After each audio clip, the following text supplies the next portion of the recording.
I'm Robert Mays. Joining me for this week's edition of In the Pocket, it is longtime NFL quarterback Chase Daniel. Chase, how you doing, man? Good, man. Really good. It's fun time of year. I think this is the best weekend of the year, and that's divisional round, because you sort of super wild card weekend should have been called super wild card blowout weekend. I mean, there's one good game, and now you finally get to see the one seeds in action.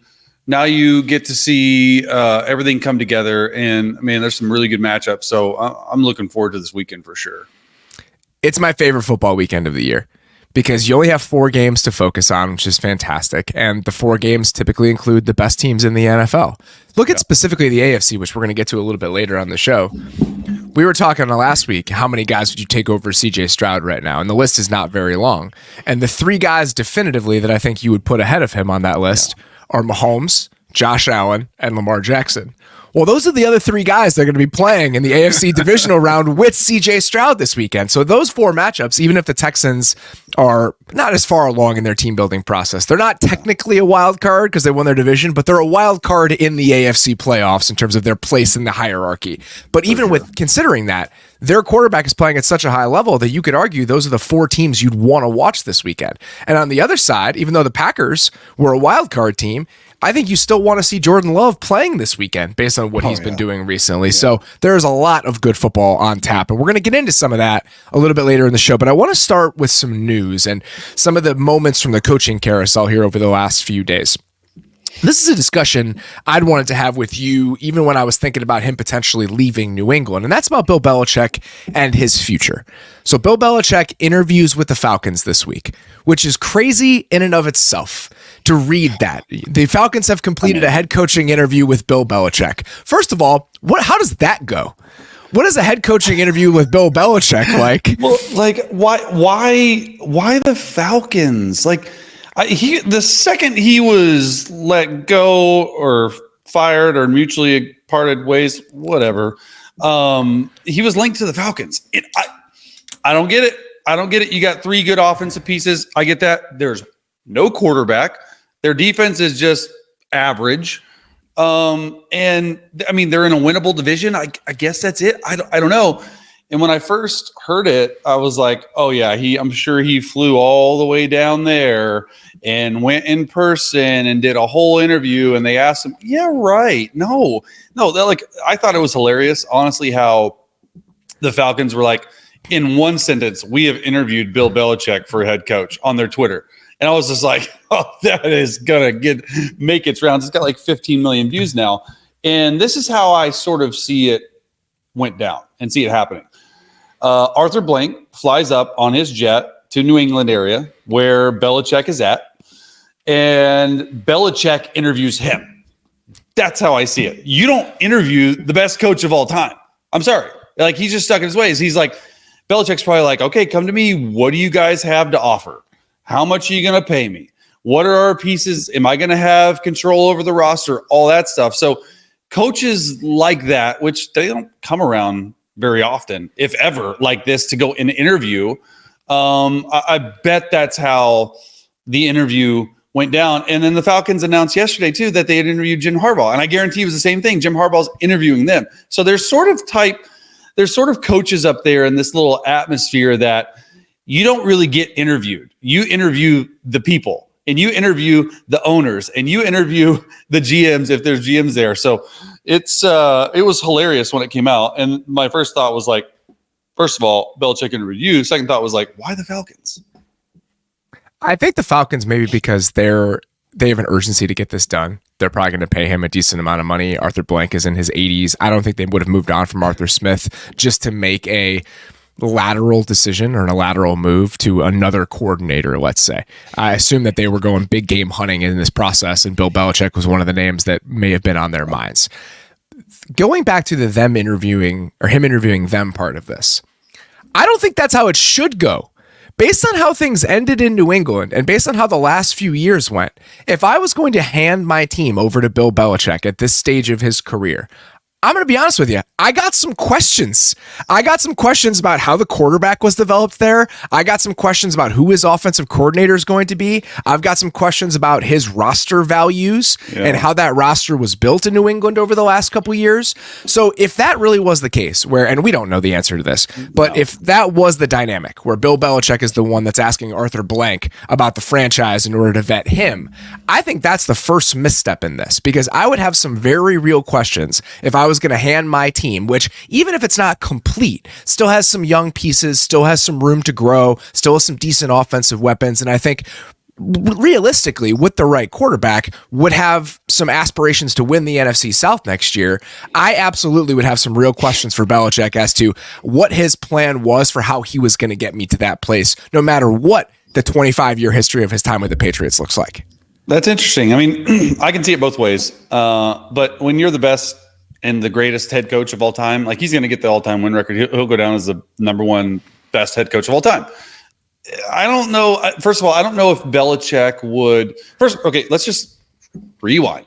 I've heard a lot of people out there say that, do you think Belichick takes a gap year? No. Do you think that Belichick, people are like, Belichick's not coaching next year. Are you kidding me? He's 15 wins away from the all-time win record.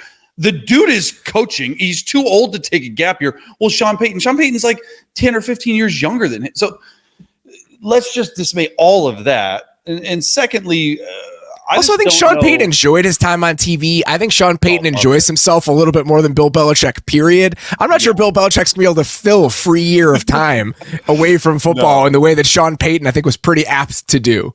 Yeah, no, he won't know what to do with himself. And look, I just think, I would love to be a fly on the wall in that meeting because look, I'm sure Arthur got his questions in, but I'm sure they were not even remotely as in depth as you would other. And I guarantee you, like, at these coaching interviews, or at least what I've heard, there's a lot of people in the room. Obviously, you have your time with the owner, but all different aspects of the organization are in, and they're just peppering you with questions. Arthur might have asked what you said, but it was not in that situation, and it was a very relaxed, like let's be honest. If the Atlanta we're talking about the Atlanta Falcons. If the Atlanta Falcons didn't like what Bill Belichick said, they would still hire him. He's the best guy. So it doesn't matter. Like, they'd be, and if that ever leaked, which I'm sure it would, from a Falcons source, if Bill Belichick they would not hear the end of it. They've been a disaster for a franchise the past few years. After Matt Ryan, it's been ridiculous. Like, no hard feelings. Arthur Smith, my guy Dave Ragone was OC there. I love that guy. But if you get a chance to land the biggest fish of all, you just say, "Come on over. Here's a blank check. Turn our franchise around for 2 years. Go retire, and then we're gonna give it to somebody else." Like, that to me. I still don't. I don't understand the Falcons. I don't. That would not surprise me if that was the dynamic. I think there are drawbacks to that dynamic, though.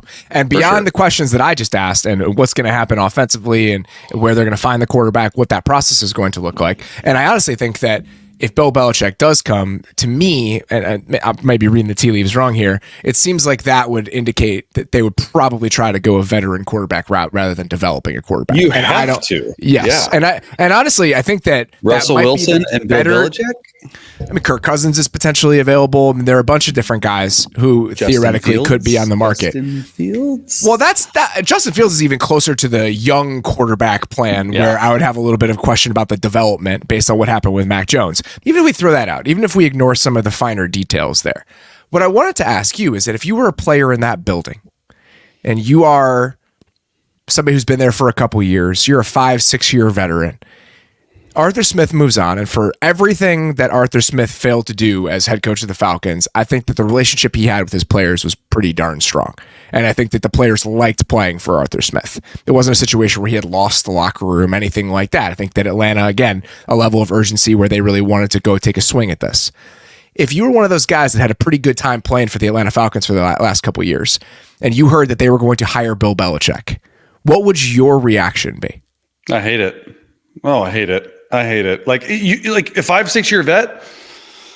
Oh, because I've been a part of the Patriot way and Matt Patricia, and I've heard there were some differing, but everyone, like, we need to give Bill Belichick his flowers because he's going to be like, he will go down as the best coach of all time. However, there's a lot of shit that went on in that building between Tom Brady, and I'm dying to watch. I don't know. It's a documentary on the dynasty of the New England Patriots, and they released the trailer. It's on Apple a couple weeks ago. And the most telling quote to me, I got to get this right, was from Danny Amendola, who I played with Matt Patricia in Detroit. And Danny Amendola said, "We worked for Bill, we played for Brady." Like, if that's not a more telling situation of, yeah, we put it up because we put up with his crap and the organization's crap, not necessarily Bill's, but everything about the Patriot way. And just like, we're going to scare you into playing away. Don't play free, play nice. Like, that's a telling quote. And can't wait to see and read it and watch it, excuse me. But I wouldn't like it. I've been a part of the Patriot way. I think the Patriot way is overrated. I think that the only coaches from the Patriot way to succeed from the Patriot way was Vrabel, and he just got fired. And not even that, he wasn't on the staff there. Yeah, he wasn't on the staff in New England. I've actually heard that in Vrabel, for the people that was there, he took like 20% of what Bill did and then did his own culture. So that even, but you look at it just doesn't work out. Like, you probably are prepared, but I'm off the top of my head. I can't think of any Patriot way coach that has come from the organization of Bill Belichick that has had any sustained success anywhere. Do you know of it? I mean, there's no one. Because most of his to me is telling. His offensive coordinators were Charlie Weiss, who went and coached in college after he was done with New England, and then Josh McDaniels. Those are the two offensive coordinators that they've had, and Josh McDaniels failed twice as a head coach. On the defensive side, the defensive coordinators that they've had mostly have just been assistants other places. Dean Pease went to Baltimore at one point, and then Dean Pease went to Tennessee later on, and then to Atlanta, oddly enough. I mean, for the most part, they've been in New England for almost the entirety of his run. So we haven't seen that many guys get hired away, and the ones that did failed. Yeah, I think that it's such an interesting situation for me and Bill Belichick and the New England dynasty. Like, I almost wish from like my perspective that Bill Belichick would have lasted maybe 1 or 2 more years in New England, got the win thing, and then just retired and rode off into the sunset. Because in reality, if Bill Belichick goes to Atlanta or LA or wherever he ends up, he's going to end up somewhere. I just imagine all the effort, all the time, all the stuff he's going to need from within to really change the culture of an organization. It's not going to happen overnight. It's a hard reset because anywhere that he goes, these head coach openings are completely different than the Patriot way. And so that to me is like, man, it's going to be, if Bill Belichick goes, it's going to be a 2 or 3 year deal to where people are really going to have to buy in. And I think, I hate to say it, but we're finally going to get to understand, was it Brady or was it Belichick? Because if he goes to a new place and he doesn't have success over a 2 or 3 year period and he gets the win record and he I think you're going to say it's Brady. I think it's a combination of both right now. That's a huge topic of debate, but man, it's players, not plays. But over 20 years, if you look at the stages of the Patriots dynasty, you look at what happened in the first 5 years of it. I think we all have to admit that Tom Brady was not Tom Brady for the first, I don't know, let's say 3 or 4 years of who the Patriots were. Maybe there's a shift between like 04 and 05 that happens where he becomes a star level quarterback. But their defense did a lot of the heavy lifting in those early years, those first couple Super Bowls. And then they didn't win a Super Bowl for a very long time. And so I think that it's a combination. I think we talked about this. I can't remember. I think it was with Chad Graff yesterday when we were discussing the Patriots. But I think that idea of we played for Bill, or we worked for Bill, we played for Tom, is an interesting look at how the culture was set there. Because early on, I think that Bill Belichick probably did set the culture for the first decade or so of who they were. But after that, I think you probably make an argument that Tom Brady was the one that carried a lot of that culture. So I don't think was it Brady or was it Belichick for the 25 years of the Patriots dynasty. I think it was a little bit of both for a long time. And I think as we've come into a new era of the NFL, it's fair to wonder if Bill Belichick is made for this era of the NFL. And that's the biggest question that I have. And Gerard Mayo today, during his introductory press conference, said some interesting things. Two things that jumped out to me. One, he talked about how you need to meet players where they are with this era and this with players that are of this age.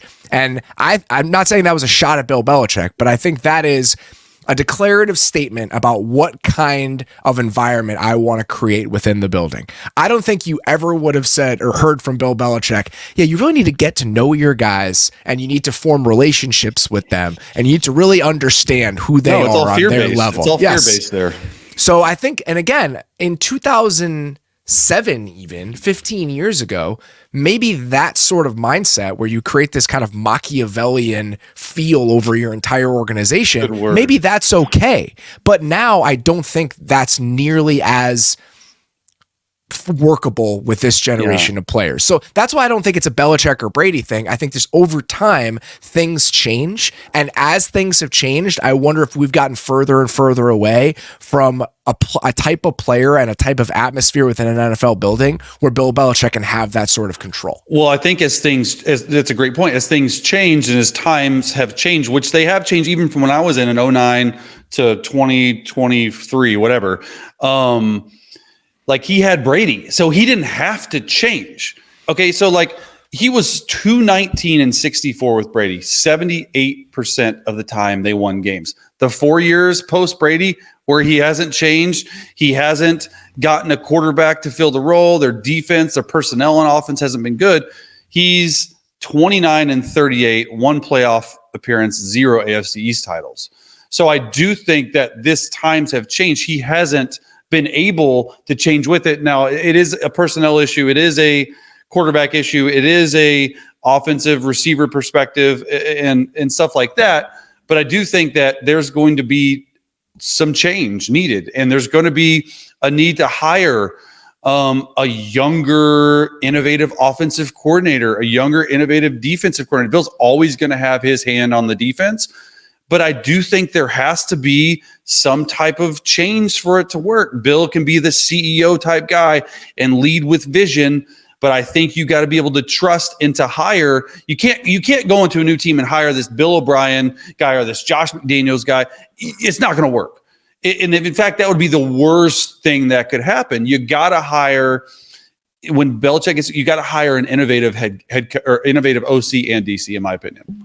I think that is where, if you're trying to flip this to the other side and say, how could this work? That's where it begins. You have a conversation with Terry Fontenot, who's the GM in Atlanta right now, with leadership and say, okay, let's make sure we're going outside of where you would typically look for a guy to fill this role on the offense. And then on the personnel side, if he's paired with just a normal GM and a normal front office that's picking the players, does that put him in a position where he's able to succeed in a way he couldn't in New England because he was picking bad players? If he's just allowed to coach with an offensive coordinator that maybe comes from a different place and can bring some modern ideas, how does that look? And I think you could spin it in your mind to say it was the players were the problem in New England. He picked them, so it ultimately comes down to him, but the talent level was the problem in New England. If you put him in a more traditional setting, can he still be successful? And if you're the Falcons, I think that's the story you have to tell yourself.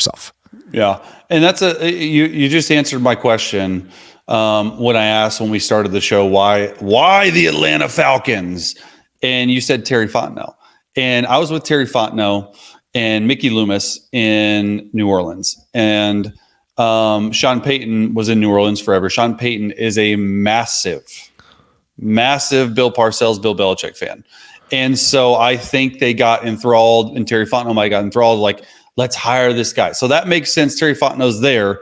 I just wanted to clarify that because that makes a lot of sense in my opinion. We'll see how it goes, and it's going to be a fascinating thing to monitor because I think that's the job that might make the most sense, and it does seem like there's a decent amount of smoke around it. Let's stick in the NFC South very quickly. P. Carmichael, out. as the Saints offensive coordinator. He was there for 15 years. And obviously the setup changes after Sean Payton leaves. He's now the play caller. It's a different sort of job as the offensive coordinator. But I wanted to talk about this because it's a situation you're very close to. You worked with Pete for years when you were with the Saints. Talking to people around that situation here over the last couple of days, what is your read on why this was the time for Dennis Allen and for the Saints to make a move there? Yeah, I think ultimately it came down to just wanting to start fresh. Look, Pete had been there since Sean Payton got there in 2006. That's a long time to be somewhere. Okay, he was the longest tenured OC, and it wasn't even close. And he's the longest tenured coaches in the league, let alone offensive coordinators. Yes. And so I think it got a little bit just stale at the end, and not necessarily his offensive play calling, but I think for both sides, including Pete, from what I'm hearing, it was a welcome change. Look, it sucks anytime you get fired, right? But he's going to have a job. He's probably going to go to Denver with Sean and Joe Lombardi and ball out. And I think this was probably a way around ownership for Dennis Allen to keep his job. Hey, we need a new guy because we're stuck with Derek Carr. So ultimately, it brings me to John Gruden. Like, I don't know how it will affect his lawsuit against the NFL, but everything I'm hearing down there with DA and Derek Carr, like, they still believe in Derek Carr. Derek Carr played really well down the stretch. I don't care what you say numbers-wise. He got them in a chance to potentially get into the playoffs and to win an NFC South. And if you go back and look at the times that Derek Carr played his best ball, it was with John Gruden. It was with John Gruden. So I think this is more of like a, hey, look, we're going to probably go a different way and we're going to go swing big for the fences. And look, Pete's my guy. Like, I loved Pete. Pete taught me how to prepare as an NFL quarterback. He taught me everything I knew about an NFL quarterback style with Joe Lombardi and Drew Brees. So, yeah, I wanted to talk about it because it's an unfortunate situation anytime someone gets fired. But ultimately, I think change was good for both sides of the spectrum here. Yeah, it's not surprising to see them move on. I think that the Pete Carmichael thing was a way to try to tap into keeping Sean Payton. Let's stick with continuity. Let's see if we can try to hold on to what this model looked like for so long. Pete Carmichael, by the way, that's the life I would have wanted for the last 15 years. He's hired as the offensive coordinator in 2009. So you're not the play caller. You're an offensive coordinator of a team with a play calling head coach. And you just get to be there for, a decade, 12 years, essentially, with Sean Payton. What are you making as an offensive coordinator for the Saints? Oh, man. At least $1 million, right? Probably $1 million, right? Yeah. So you're making like $1 million a year. He's lived in the same house in Destrehan in East New Orleans forever. Hasn't spent any money. He's the cheapest human being of all time. And just hanging out down there. You just put it all in the bank. No one ever mentions your name. You never get any heat when things are going poorly because you're not the play caller. And you're making a really nice living, having a really nice life, just hanging out down there. It's a perfect way to live. And now that's over. But for about a decade, I think Pete Carmichael had it going pretty well down there. He did. And if you remember, he was hired in 2006, and then in 2000, I got to make sure this was a long time ago, 2011, when Sean Payton broke his leg or hurt his knee on the sideline of Tampa that year, Pete took over play calling. And we ended up as like the third best offense in NFL history in terms of points and yards. So he was calling the plays that entire year once Sean got hurt. So that was sort of his like, oh man, like, yeah. And then the next year he's like, okay, here you go, Sean, you can have it back. Let me just hang out over here.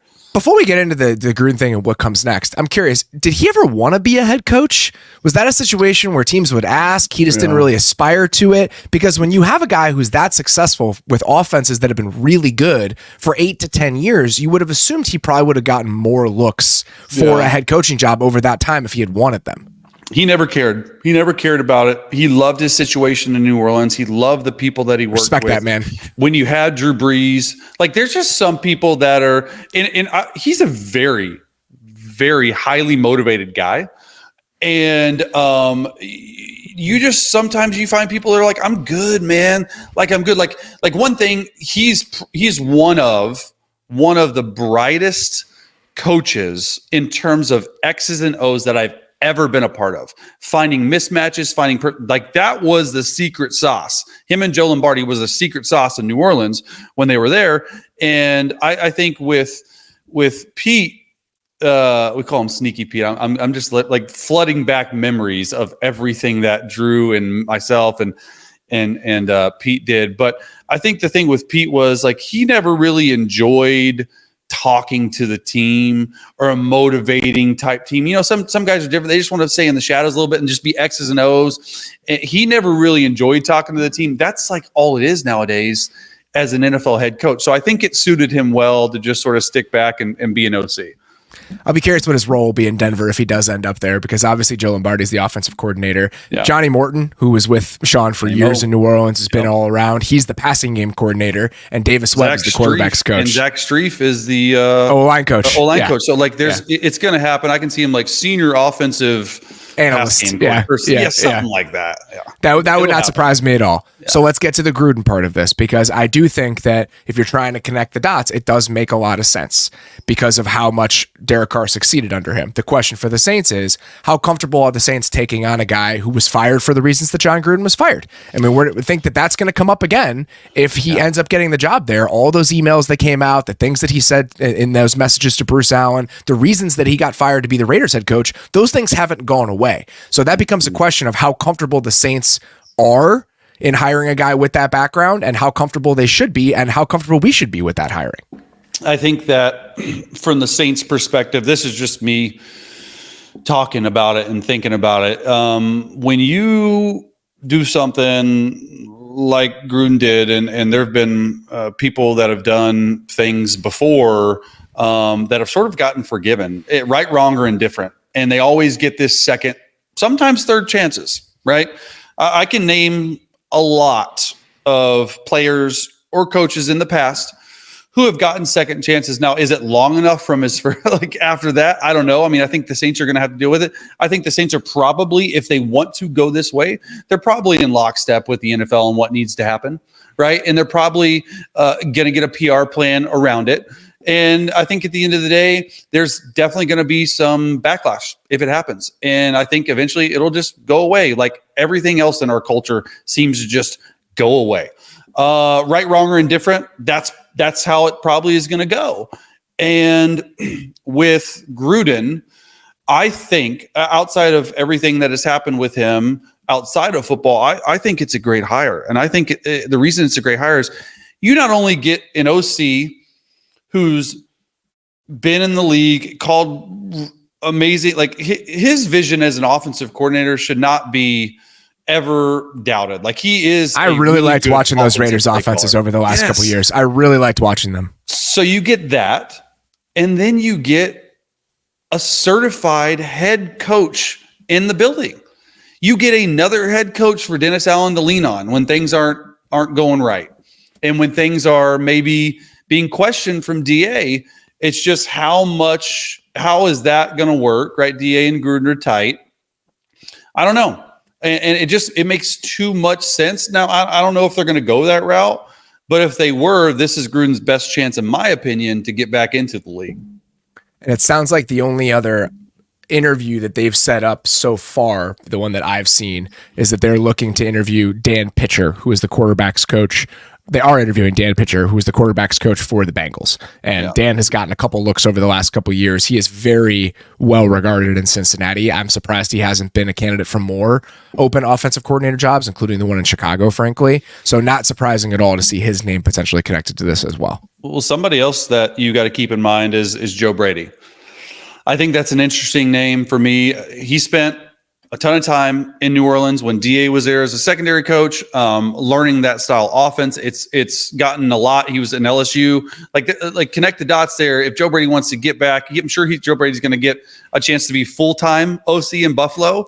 But if something crazy happens, like that's a name to watch, in my opinion, because I think he's really done a good job with the Buffalo Bills since he's taken over for Ken Dorsey. if he is named the full-time coordinator, I'm thinking I'm staying in Buffalo. If I have a choice between going to New Orleans, being the offensive coordinator, or being Josh Allen's offensive coordinator, I think my quickest path to a head coach, if that's what Joe Brady wants, probably goes through my time with Josh Allen. Just my 2 cents about the situation. I'd agree with that. Let's turn back to the playoffs here, like we were talking about at the beginning, because even though there weren't that many competitive games this weekend, I think a lot of the games that we saw were eye-opening. Watching CJ Stroud and Jordan Love absolutely tear it up against very good defenses in their playoff debuts. I wanted to zoom out and just consider these guys, not only for what they did last weekend, but what they've been over the course of the year. Nate and I talked a little bit about this over the last week or so, just what you can really pick up on and learn from what CJ Stroud and Jordan Love have done. And I wanted to ask you that question because you've taken a look at the position in a way you really never have before. Now, being in your first year in the media, you've gotten to look at the landscape of what quarterback play around the league looks like. What have you learned that we can apply moving forward from the seasons that CJ Stroud and Jordan Love have had? Well, I mean, there's a lot to learn. My first thought when we talked about this was evaluating quarterbacks is such a crapshoot, man. It really is. It is so difficult. Like you can think you know what quarterbacks are going to do. You're going to spend all this time in the offseason scouting, interviewing, putting them through tests, this S2 test that CJ, all this, it doesn't matter. It matters what happens between the white lines. Bottom line. Like, that's it.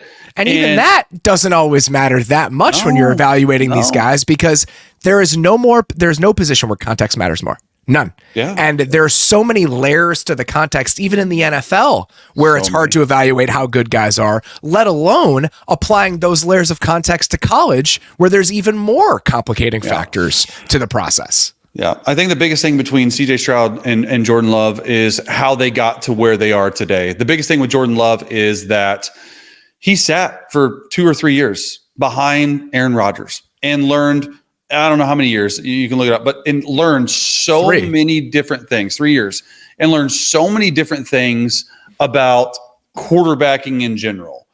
He probably learned a ton from Aaron Rodgers. He looks identical to Aaron Rodgers on the football field. The way he throws, his footwork, he's jump throwing stuff left and right. And I think with that becomes, then you become like, hey, all right, my time is here. The organization picked me 26th or whatever it was in the draft. And man, look at how I was able to sit. There was no pressure on me whatsoever. I could just sit back and learn. Then the onus becomes on the player. Okay, look, we know you want to play. We don't think you're ready to play right away. We see a potential future for you as a starting quarterback in this league, but there's steps to it. And Jordan Love finally got a shot, and it didn't start very well, but the last 8 games of the year have been insane. And his growth has been exponential. And I think the main reason for somebody's growth like that is that you were willing to be able to trust Jordan Love. Like Matt LaFleur had a vision for what this offense could look like under Jordan Love, and you're starting to see both of them shine. And I think you got to have the pieces in place, the organizational structure. And you've seen the Packers do it 3 times now with Brett Favre, Aaron Rodgers, and Jordan Love, which is crazy to me. There's a stat, like, I don't even know, the Browns have had like 30 starting quarterbacks or 40 starting quarterbacks in the span that Green Bay's had 3. It's insane. And so, like, you're always trying to find that guy. If you have this belief in the front office that you've got your guy, you got to build around him. You have to do everything in your power to be able to make sure he goes out and plays his very best football. And the Green Bay Packers struck gold. I mean, they really did. I don't know what it is. I don't know what the secret sauce is that makes this model work. And I think that's absolutely worth exploring this offseason, because let's go back and think about the guys drafted in the first round who did not play at all as a rookie, at least recently. The 2 guys who come to mind over the last 5 or 6 years, one is Patrick Mahomes and one is Jordan Love. Every single other quarterback drafted in the first round, if he wasn't the day one starter, he started as a rookie at some point. Okay. Kenny Pickett, Justin Herbert, only because of the weird situation with Tyrod Taylor. Kyler Murray was the day one starter. Daniel Jones started as a rookie. Baker Mayfield started immediately as a rookie. Sam Darnold, Josh Allen started as a rookie. Josh Rosen. Lamar was later in the year. But Lamar did play as a rookie, even though it was not as much as all these other guys. Trubisky was a day one starter. Deshaun Watson played as a rookie. Jared Goff played as a rookie. Carson Wentz, as you know very well.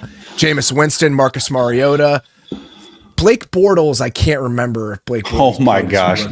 I had no idea we were going to bring up Blake Bortles. Well, I'm literally going as far back as I can to find guys. No, that's hilarious. I'm glad so Blake Bortles did start as a rookie. Okay. Manziel played a little bit. EJ Manuel played as a rookie. Andrew Luck played as a rookie. Robert Griffin, Ryan Tannehill, Brandon Weeden. So I think the only guy in the last 15 years, other than Jordan Love and Patrick Mahomes, that did not play at all as a rookie was Jake Lowe.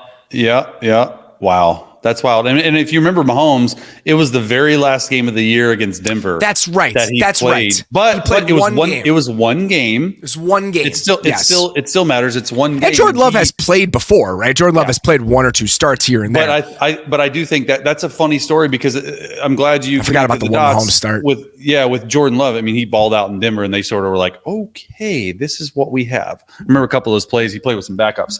And I draw the line between Love and Mahomes. I'm glad you brought that point up because everything I've heard out of KC was when the Chiefs leapfrogged the Saints to grab Mahomes. They were bullish on him, man. Everyone was, right? Like the athletic ability, everything about him. But it was also the time when Alex Smith probably had in 2016 his best year ever. Okay. And he was awesome in 2017. He was really, really good. Yes. And then he was awesome in 2017 when they drafted Mahomes. And so I know that when the Chiefs drafted Mahomes and they had a plan in place, and Andy Reid's all about plans, and you don't deviate from that plan. Like even if Alex wasn't playing, I think that Andy wanted Patrick to come in, and it's very well versed, right? It's very well written about like everything that Alex meant to Mahomes. Mahomes is super grateful for it because he showed him not only how to play the game a little bit, but it was more of the off-field stuff. How do you get ready? How do you prepare? How do you watch film? How do you do this? How do you do that? And I know that when the Chiefs drafted Mahomes, they had their quarterback coach, Mike Kafka, and they had their OC at the time, Matt Nagy, in the same meeting room. So they were running meetings with the quarterbacks, and Mahomes would break off and he would go with Kafka and he would just be like, yeah, look, we're going to learn the game plan because you're the backup, but we're going to work on just you. We're going to do everything we can to just make sure your development is right. We don't want to rush it. You don't have to be rushed. We want to make sure it's done right. And you got to imagine that's what happened in Green Bay. I thought that was the best thing that Andy Reid had ever done with Mahomes was like, hey, you take the pressure off of you. Let's figure out and practice what you do well. Then let's see if we can take it over to the games. And then when the full-time starter in the games, let's go to the AFC Championship game. Like it's wild. I wonder, and again, I don't know what the secret sauce is, and we can talk about this a little bit because I do think it's worth getting into. As we've seen these examples of guys sitting either the entirety of their rookie year or most of their rookie year and really getting some time behind the starter and getting to work on themselves, getting to work on their deficiencies. Even with Rodgers, right? Think about what Rodgers was mechanically at Cal in that Jeff Tedford offense, how rigid it was. And then he gets to sit behind Favre for a little bit, and you watch him play the moment that he gets in or when we see him as a starter for the first time. And mechanically, he looked nothing like he did when he was playing for Jeff Tedford at Cal. So I think that time to just be like, okay, and in Mahomes' case, it was kind of the opposite, right? He was a little bit too free and a little bit too loose when he was at Texas Tech. So you get time to just work on what is the best calibration of who I can be as an NFL starter, because between the time you're drafted in May, late April, early May, and week 1, that's not nearly enough time to kick those bad habits or really drill down on, okay, what do I need to tweak? What do I need to change? And maybe it's that simple. Maybe it's just about being able to really break it all down and build it back up over the course of 18 months rather than having to start right away or being the day one starter at training camp. So if those are the little secrets to this, if that is kind of the secret sauce to this entire process, I think it would behoove teams to try to follow that. If you can you make sure that when you draft a guy, hopefully from a position of strength, you can have a succession plan like this where he can sit for a year? Because if this continues to succeed, I would not be surprised to see more and more teams look for it. And I know there are teams that are trying to do it. I think in an ideal world, there are NFL franchises who would be following this. It's just difficult to pull off and stick the landing. Well, that's the biggest thing. The level of quarterback play is just, there's like 3 or 4 or 5, 6 guys that are at the top, and it's just sort of everyone else. There's a middle level, but the quarterback play is, in essence, other than those 10 or 12 guys, just not very good. And so when teams are drafting this low, they have a chance to get their franchise. They want to put them on the field right away. And that leads me into CJ Stroud, because what he is doing this year with just being forced into play on a franchise that had won 10 games in the prior 3 years before his arrival, and they have now won 11 games. They have the AFC South Division title. It's mind-blowing because I'm telling you, it's not easy, as we just talked about, to play as a rookie. This guy doesn't look like a rookie. And when you break down the film, everything that he brings on the field is, I almost can't believe it when I see it. I can't believe it. The accuracy, the amount of ownership in the offense. That's a difficult offense to learn. There's a lot of run game checks in that Shanahan system with Bobby Slowick. He's got to get all those down. He's got to make sure he gets to the right play. The amount of trust I've seen from Bobby Slowick as the year has gone on with CJ Stroud to get in and out of the right plays, with CJ Stroud to make some of these throws. Like, people are like, oh, he did this in college. No, he didn't. I'm sorry. Guys were wide open. It was a shotgun, throw him around offense. And when people tell me that, I'm like, you don't watch film. You don't watch film. Yeah, he had success because he was Ohio State. You look at some of the pockets at Ohio State versus some of the pockets versus Houston Texans team where he's no-stepping and throwing like this, and it's an accurate 40 to 45 yard throw down the field in a BB. Like, come on. No, he's not doing it. And so that to me is like why it's so impressive. Not because of the physical traits, but because of everything else off the freaking field that comes with the franchise quarterback, that comes with the star power, that comes with you've won 11 games in your first year, that comes with we have a new head coach, that comes with we're a franchise that just can't win. All of that pressure, it doesn't faze them. That to me is what's insane. It's everything, because I think that's totally fair. His composure in the pocket, clearly the way that he affects the locker room. DeMeco Ryans was talking about that recently, the fact that guy just had the locker room even at 22 years old, which is a huge part, I think, of just being a franchise quarterback in the NFL, is having that control and having that presence among all those other guys, especially guys that are however much older than you. But to me, it's that combined with the physical skill set. He is special. There's just no way around it for me. He is a special thrower of the football. And I totally agree with you. I watched probably 5 games of him at Ohio State last year before we talked about him pre-draft. I really liked him. I really liked what I saw from him. Watching the Michigan game back from last year, watching the Georgia game back from last year, I thought that the accuracy was impressive. The ball placement was impressive. I thought he was underrated out of structure those last couple games of the year when they were playing better defenses. You could see that. But even as someone who liked him, there is no way you could ever have imagined anything like this. If you could have, he would have been the number 1 pick in the draft. It wouldn't have even been a conversation. No. He wasn't. Yep. There were questions about him coming in, and I think that there's going to be revisionist history in this where people are going to look back and be like, oh, we should have known this. Even as somebody who liked him, you never could have known that he would have been this sort of player.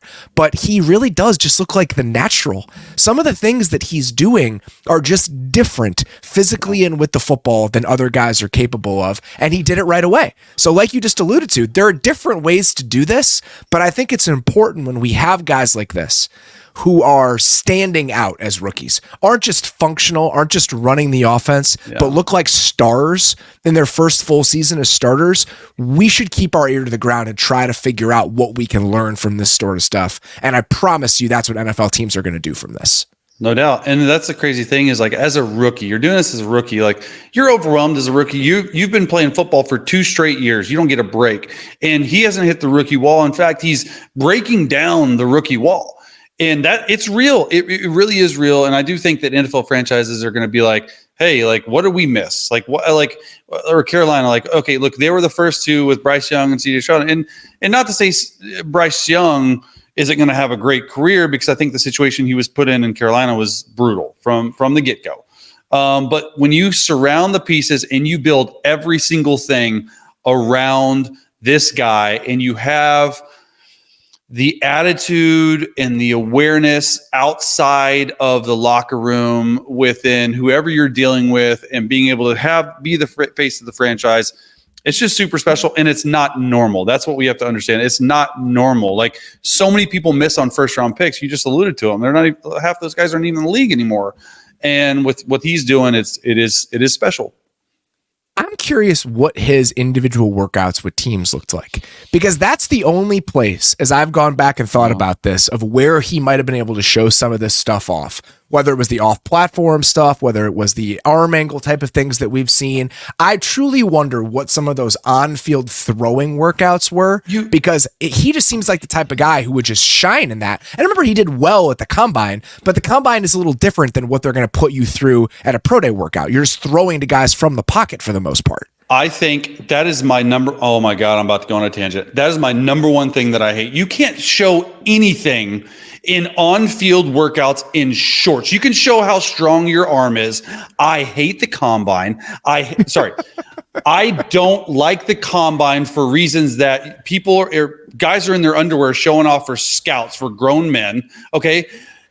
These team workouts where they get reported, oh, he really dropped in status because he went 45 of 47. He missed 2 throws on it. Dude, it's the most ridiculous thing in the entire world. Put the game film on. What can you do between the white lines?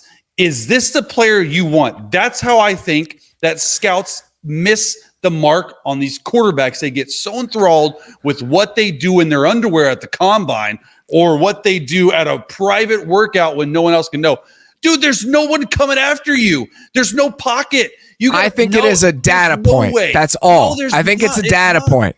It's ridiculous. I hate the problem. It's stupid on so many levels. Don't tell me that.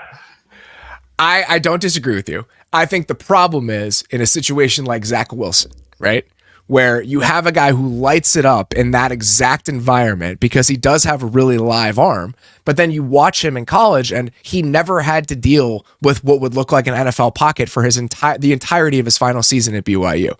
So I think, again, it's just a data point. And the only reason I say that is because at Ohio State, you didn't see him doing some of the stuff that he's doing right now. No. You didn't see some of the off-platform throws. You didn't see some of the changing of the arm angles. You didn't see some of even the no-step stuff that you're talking about where he's getting these throws off in a crowded pocket. There wasn't as much of that. Maybe we had a couple games where you had some flashes, but in a workout, are you sending guys at him? Is he having to move? Just the little things he does in space when he's having to avoid a free rusher, things like that. I'm like, I just would have been curious to see if you could pick up on some of that when you put him in those circumstances during a workout, because those are just the things we did not see for the most part on his tape at Ohio State that you are seeing now.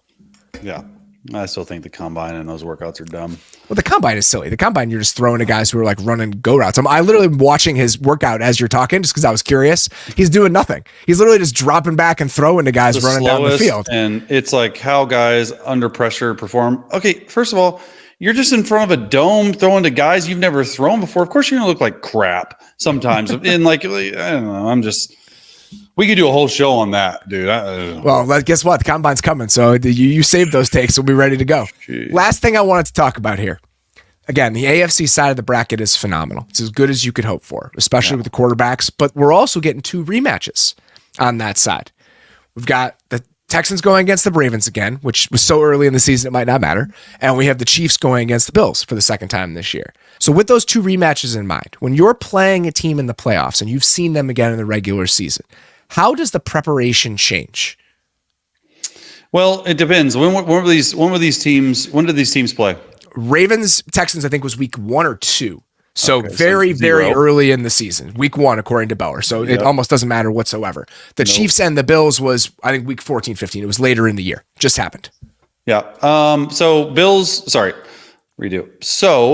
the Ravens Texans game, week 1, you're going to take nothing away from it. They're completely different teams. CJ Stroud, no one knew what they were going to do. Lamar Jackson, honestly, the first 5 or 6 weeks of the year, he didn't look very good.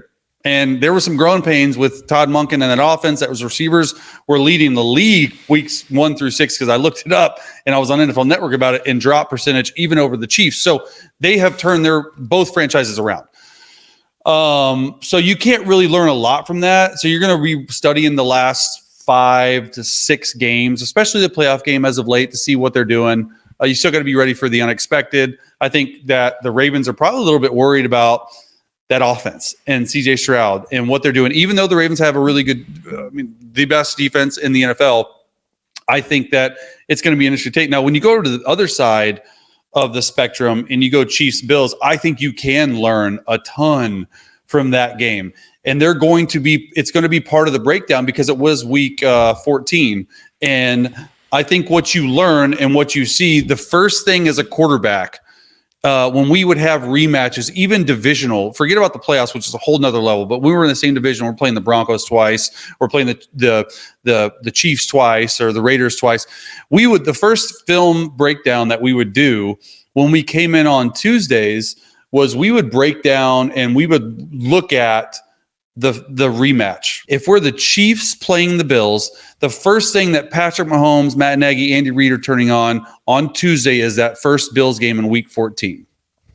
You're going to study that backwards and forwards. You're going to see where did they have success against us? Where were the weaknesses that we can exploit in that game? And then what you're going to do, you're going to take notes on that. You're going to go back to your notes from the week 14 game, if I'm Patrick Mahomes, and say, okay, here's my notes on third down. Does it make sense? You're going to have these notes plastered on the whiteboard the entire week.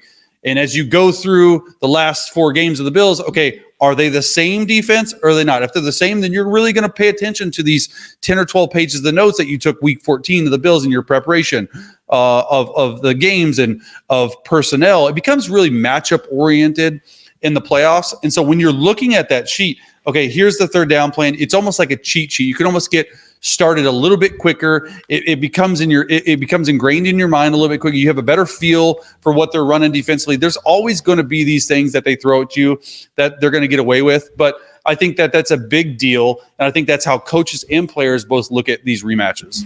Okay, so let's say from that week 14 game through the game that they just played in the wild card round, there are drastic changes in some of the things that they're doing on defense. How do you separate that being the way that they thought they had to attack a certain offense with that being actual substantive changes in who they are on defense over that 5 or 6 week period? I think context matters. I think that the teams who they play matters. I know that when we were playing in the playoffs, we would throw out back in the day, we would throw out Lamar Jackson film. We're like, okay, they play it completely different. We would throw out there were some other teams that were just like so different on that side of the ball offensively, and that teams would play them differently. I think the biggest thing that you take away from, if you're the Chiefs, the biggest thing you take away is, where did they have success against us? Was it third down coverages? Was it, okay, on all these times they were in cover 2, we just didn't do very well against it. We didn't have our cover 2 beaters up this game. That's the data points that these coaches look at, and that's how they will, because you got to imagine, if you do something that's right, you're going to see it again, plus other things. So you got to be ready for what teams do well against you, and it does come into play. And then same offensive game planning. If there's a couple plays that worked against the Bills, you better believe that Andy Reid's going to dial it up again. It's just going to be from a different personnel grouping. It's going to be from a different formation, all that stuff. So there's a lot that goes into rematches, especially this Chiefs-Bills one, because it happened so soon. That's interesting. So looking at the game since the Bills-Chiefs game, Buffalo played the Cowboys, the Chargers, the Patriots, and the Dolphins before playing the Steelers. It seems like the Cowboys would be the most applicable film to what you were doing. And even that was only 1 week after you played them. So I assume it's going to be pretty similar in terms of approach, in terms of like their defensive identity to what they probably did against you the week before. You're not going to watch the Patriots game. You're not going to watch the Dolphins game. You might watch the Chargers, but it was Easton Stick. They did give them some issues though, and that's a really good offense. So I think it's the Chargers. I think it's the Cowboys game, and I think it's our game. And then they might pull some stuff like third down pressures, because it seems to me that, I don't know, I haven't really dug into the defensive side of the film, but on first and second down, McDermott's playing more too high shell coverage than maybe he has in the past. However, on third down, they have been more aggressive, at least in alignment, with these double A gap mugs or these overload fronts that maybe they're not pressuring from, but they put a lot of pressure on the offensive line to block the four in different ways that they're able to go out there. So I'd be interested to see that as well. So many different things that you have to look for. But I think the thing that you're going to look for most is, how did they have success against us the first time? It's interesting looking back at just the box score before actually doing a lot of studying of the game, which we're obviously going to do over the next couple of days. Pacheco did not play in this game. So you had 11 Clyde Edwards-Helaire carries. That was really it. And other than that, they threw the ball 43 times, despite what I assume is correct about the amount of guys that they're putting in the box, where you're seeing a lot of. So looking at it right now, I can do this very quickly. Like, I love modern technology. So in week 14, the Bills used 6 or fewer guys in the box on 82% of their total snaps, which was the number 1 rate in the league that week. Just for context, the Dolphins lead the league at 63% on this season. So extremely light boxes. The Bills only ran the ball about 15 times, and they did not, the Chiefs only ran the ball about 15 times, and they did not run the ball that efficiently. So you have to assume. Have Pacheco, right? Yes. And then playoff Pat, man, he ain't sliding. He's a threat with his feet too. And so I think that's a big deal, because when you have these light boxes, when you have first and second down shell coverage, obviously you're going to have 6-man boxes. And I talked about this in another show I did, and I wanted to make sure that, since we are sort of previewing the Chiefs Bills now, I think the biggest thing to watch is the pre-snap stuff that Patrick Mahomes does on first and second down. I think that Andy Reid's probably going to have a lot of kill plays.